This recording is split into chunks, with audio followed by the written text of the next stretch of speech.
Oui, bonjour, bienvenue pour cette nouvelle émission Regard. Je suis aujourd'hui en compagnie de Dominique Delaport-Barré. Dominique Delaport-Barré, bienvenue dans les studios de RCF Alpha. Merci. Alors, vous êtes directeur de la société Phares et Balises, un nom qui fait rêver. En fait, vous êtes dans la communication. Je vais vous laisser présenter Phares et Balises et puis peut-être nous dire déjà, présenter à vos auditeurs pourquoi un nom qui nous ferait volontiers prendre le large et voguer. Alors Phares et Balises est un nom qui est apparu assez récemment sur le marché de la communication, puisque Phares et Balises est né de la fusion de deux entités. Une première qui est l'agence Poulain-Benoît, qui avait été créée en 1984, pardon, et ensuite l'agence Islande, qui a été créée il y a une dizaine d'années. Et donc, on a réuni ces deux entités pour créer Phares et Balises, le nom étant apparu il y a quelques mois, puisque nous avons créé cette fusion juridique de ces entités. Donc, c'est un nouveau nom dans le panorama de la communication du Grand Ouest. Voilà, c'est un nouveau nom sur ce panorama, un nom effectivement évocateur, avec le petit clin d'œil maritime de cette proximité, à la fois parce que mes origines sont maritimes. Je suis né près de Saint-Malo, à Saint-Méloire-des-Ondes, et puis aussi parce que c'est un véritable discours d'entreprise. Le phare ou les phares, c'est les marques, ce sont les enseignes, ce sont les clients, et les balises, c'est tout ce que l'on va mettre en place pour permettre à ces phares de continuer, de se fortifier, de croître, de se munir ou prémunir contre des marchés qui sont difficiles. C'est-à-dire que tout ce qu'on va mettre à leur service pour les aider à se développer. Donc c'est une bonne intégration, je dirais, d'un patrimoine culturel et régional au service de votre activité qui est la communication. Oui, moi je trouvais que c'était intéressant de pouvoir associer les deux et curieusement, d'ailleurs beaucoup de gens me font la remarque en me disant comment avez-vous pu déposer ce nom. En fait, il existe effectivement un département des Phares et Balises qui dépend de structures du ministère de l'équipement qui est en charge, comme son nom l'indique, les phares et les balises. Mais c'est un nom qui était tout à fait disponible dans l'univers de la communication. Comme nom de domaine. Et donc je trouvais qu'il y avait cette symbolique, ce double sens maritime et aussi un sens de démarche d'entreprise et qui pour moi prévaut sur le clin d'œil maritime. Et puis quand on est à Paris où notre activité est quand même un petit peu présente aujourd'hui, c'est vrai que ça apporte un petit peu de fraîcheur dans les relations. Et ça vous situe peut-être aussi régionalement. On se dit tiens, un nom comme ça, il doit plutôt venir des côtés maritimes. Exactement. Des côtes. Je trouve que d'abord, c'est certain. Et puis en plus, en termes de mémorisation, c'est certainement un facteur qui facilite le souvenir du nom et voilà. Et puis pour plein de gens, ça peut induire plein de choses et c'était plutôt sympathique. Alors derrière ce nom qui fait rêver, une activité qui est concrète, bien enracinée dans le quotidien. Est-ce que vous pouvez présenter en quelques lignes un peu quelles sont vos spécificités chez Phares et Balises dans le domaine de la communication? Alors nous avons un positionnement que nous espérons clair et facilement repérable sur le marché, et qui est la communication d'entreprise.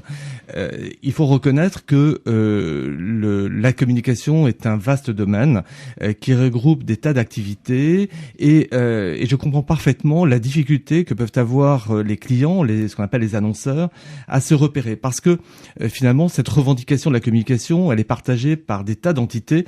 Ça va de l'imprimerie, en passant par les studios d'exécution, en passant par les médias, en passant par les agences. Et c'est vrai que c'est assez compliqué quand on n'est pas du sérail d'être capable de faire un peu la part des choses dans ces métiers. Alors vous, votre proposition? Alors notre proposition, notre offre sur le marché, c'est la communication d'entreprise, comme je le disais, au travers d'expertises bien identifiées.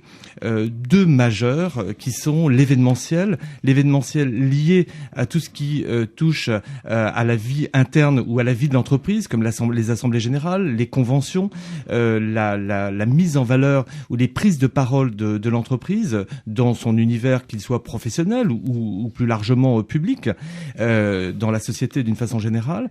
Ça, c'est une des premières expertises. Et l'autre expertise sont les relations presse, où nous accompagnons les entreprises dans tout ce qui est leur relation avec les médias.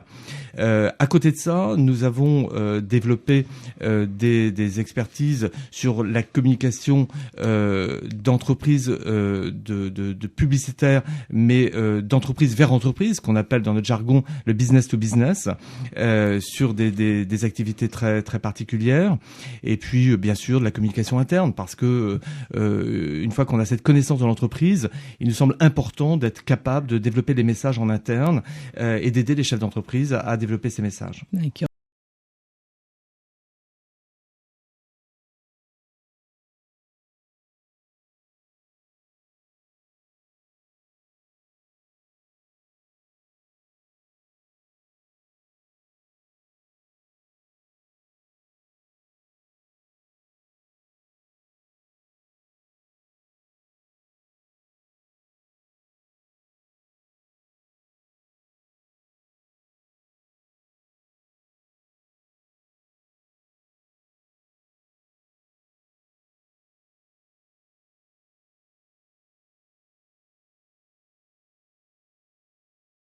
C'est quand même toute votre vie, ça, la publicité. Vous n'aimez pas que je parle de publicité, je fais exprès. Mais quand vous avez démarré, on devait parler de publicité. Maintenant, on parle de communication. Je vous laisse un peu raconter votre itinéraire et qu'est-ce qui vous amène aujourd'hui à Rennes. Bref, pour mon itinéraire, donc je disais tout à l'heure, j'étais né à Saint-Méloire-des-Ondes, près de Cancale. J'ai fait mes études au collège de Saint-Malo. Et après, je suis parti à Paris faire mes études supérieures, donc Sciences Éco et un certificat d'aptitude à la recherche au CELSA, qui dépend de la Sorbonne. Et très rapidement, j'ai eu la chance d'abord de faire mon service militaire dans la marine, au service de presse de la marine, ce qui m'a vraiment... Au Serpa à Paris aussi, Serpa, voilà, à Ballard. Serpa. Place de la Concorde. Place pour de la marine. Concorde, vous étiez. Et qui m'a vraiment passionné. Et ça a été une très belle opportunité pour profiter, capitaliser sur cette année de service militaire pour m'en faire une référence et commencer dans la communication, parce que en fait la communication, ça a toujours été quelque chose qui m'a semblé assez naturel. J'ai toujours aimé échanger, discuter, toujours intéressé curieux par tout ce qui touche la vie, tout ce qui fait les tendances, tout ce qui touche à la personnalité des individus. Et donc je suis très rapidement rentré dans une agence de presse. Et ensuite, très naturellement, j'ai été contacté par une agence de communication qui était une petite structure qui m'a mis le pied à l'étrier. Alors vous avez bifurqué de la presse à la voilà, communication. Mais en fait, j'ai démarré dans cette agence plus sur les aspects, une petite structure, donc les petites structures par principe, par définition, on fait un petit peu tous les métiers. Donc plus sur les contenus, sur rédaction. Je me souviens, il y avait pas mal de communication interne, donc il fallait faire les journaux des entreprises, enfin donc ce genre de choses. Et donc ça m'a permis de découvrir vraiment de l'intérieur, c'est une agence de communication. Et puis on est des métiers où il est plutôt bien vu de changer. Donc j'ai changé, et j'ai changé de nombreuses fois d'agence pour... c'est pas un signe d'instabilité dans ce métier-là. C'est considéré comme enrichissant, parce qu'en fait, chaque structure ayant ses propres méthodes, et ayant des clients très différents, on s'enrichit au contact des méthodes et des clients. Et donc cette diversité crée quelque part le capital de l'individu dans la communication. Et donc au bout d'une dizaine d'années, j'ai intégré des grands groupes de communication, et finalement... On finit toujours par y arriver. Voilà. Pendant 15 ans, j'ai navigué, même plus de 15 ans, pendant pratiquement 20 ans, dans des grands groupes de communication, français ou internationaux.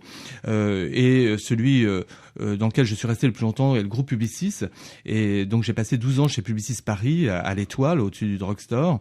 Au départ... Dans un lieu mythique. Dans un lieu totalement mythique, et avec des gens absolument passionnants, parce que c'est vrai que c'est ce qui est extraordinaire dans ces grosses structures, c'est que on rencontre des gens très différents. On a la possibilité de travailler sur des sujets qui sont très très très variés, avec des moyens, parce que ce sont des grands annonceurs, donc il y avait des communications qui nécessitent des budgets importants, et c'est très enrichissant.